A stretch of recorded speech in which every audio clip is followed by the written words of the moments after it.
বিধি ধনী কেন বানাইলা না?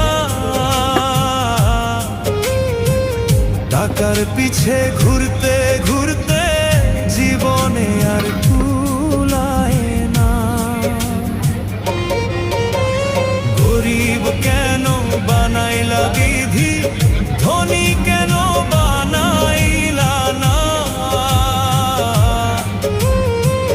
টাকার পিছে ঘুরতে ঘুরতে জীবনে আর কুলায় না।